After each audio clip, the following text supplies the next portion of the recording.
Well, our lesson today continues in the series Lessons Schools Don't Teach. Not that they don't want to teach them, but that they are not just lessons for school. Schools will teach other things. For example, have you wondered why some people accomplish so much in a short time, yet others don't seem to get ahead with their tasks? Now, that will be our lesson today. If you've been following this series, you know we teach groundbreaking information. We give practical, transferable skills that you can use to get ahead. Yesterday, we looked at motivation, attitude as something that schools will not teach you. But how you feel about yourself is important. How you feel about the past is important. How you feel about people, all right? How you feel about, let's see, how you feel about, can someone remind me if you watched that, if you watched yesterday's lesson, how you feel about what? There were 4 things that we discussed you need to know how to feel about. All right. How you feel about the past, that's right. How you feel about, and should you feel about the past? We should feel about the past as men who are learning. We must allow ourselves to learn from the past. So the past is not a school. I mean, the past is not a club to beat yourself with. It's a school to learn from, all right? And then how you feel about the present. How do you feel about the present? You must feel that the present is a present. It's like a gift. So that if someone is in your present, if you are with somebody, you must pay attention. You must, when you are eating, you are actually eating. You are not late for work. If you are late, you're already late, so you are eating. So pay attention to the work. If you're sitting with your son, sit with your son. That's called being in the present. What else? Feeling about the future. How do you take responsibility about the future? That is having a good goal, a good objective, a worthy goal to pursue. That's how you need to feel about the future. Hopeful, not like, oh, next year is going to be bad. No, no, no. And so there are many, many ways of, there are also bad attitude. We say that bad attitude is like a flat tire. It can't take you anywhere. The only thing you can do about it is change it.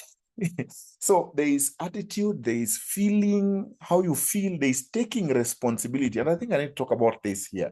You ask someone, why are you late for work? They blame traffic. Honestly, traffic did not make you late for work. That is a bad attitude. Because if you left home, it's not the first time you are traveling. There is always traffic. So you must factor in that. Why did you fail? Bad weather, poor weather, bad teachers. Honestly, no, no, no, no. The weather will always change. The guy wakes up in the morning and then he sees the sun coming up. In the evening, he sees the sun going down. And then he asks, why is the sun going down? We should capture you and take you to a mental facility, because every day for the last 6,000 years, the sun always did what? Came up and then it went down 12 hours later. So if you have been around for so long, there'll be summer days, there'll be winter days, there'll be weather changes. So you can't say, why did you fail in school curriculum? Why don't you have money? Neighbors, relatives, tax regime. No, tax will always be there. So you need to factor in these things and don't be someone who just wishes it was better. It wishes it was easier. Wish you were better. Don't wish you had less traffic. Wish you had more planning skills. Don't wish you had less challenges. Wish you had more wisdom and things like that.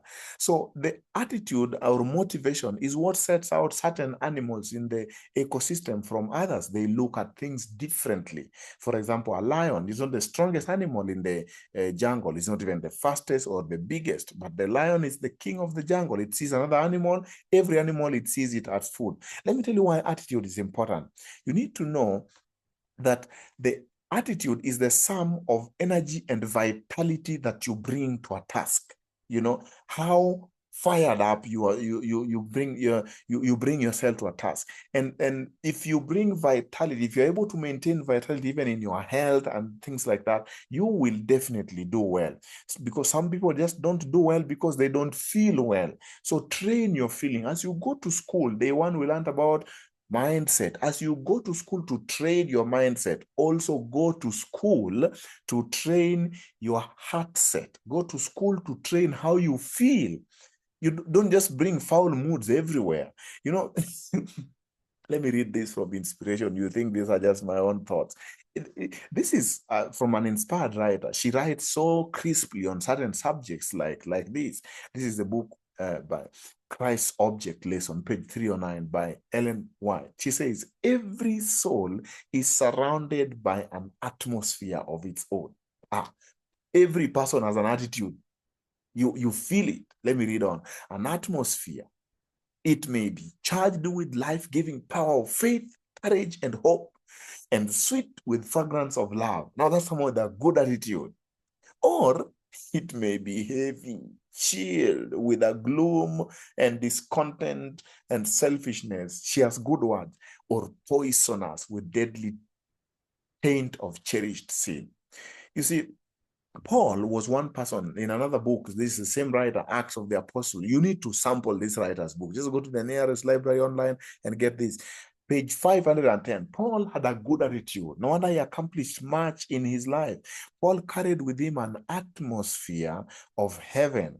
All who associated with him felt the influence of his own union with Christ. That's the secret.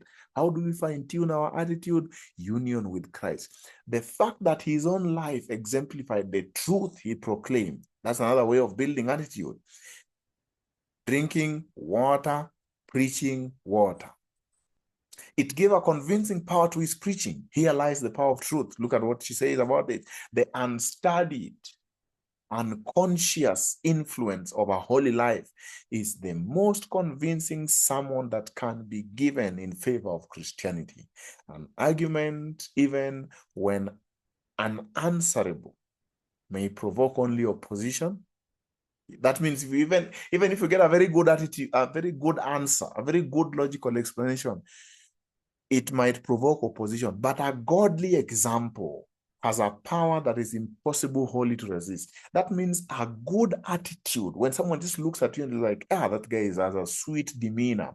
So today I want to ask you, please take time out there and build your attitude. Plan well for the day. That was one way. Prepare for opportunity. That means when you're going out, please prepare. You might meet someone who might show you something new.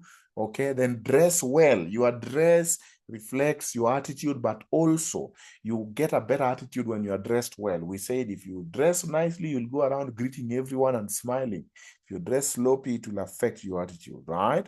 Very good. And then smile and greet and warmly compliment someone within 5 seconds. Say something good within 5 seconds. The weather is good today. You have arrived early. I like your outfit. Make it professional in your comment. And then value people and always look for ways of serving them. And then stay open-minded, receive feedback. Yesterday, I asked you for feedback on this session. Some of you did. Please take some time and give us some feedback. And then practice your humility. Now, I don't know if I should go to the next lesson or I should let this lesson stay on its own in terms of recording. I think I don't want to mix them up. So what I will do, let me see how good an attitude you have. What we will do is, let's take some time of break here. The next lesson will be coming up in the next video.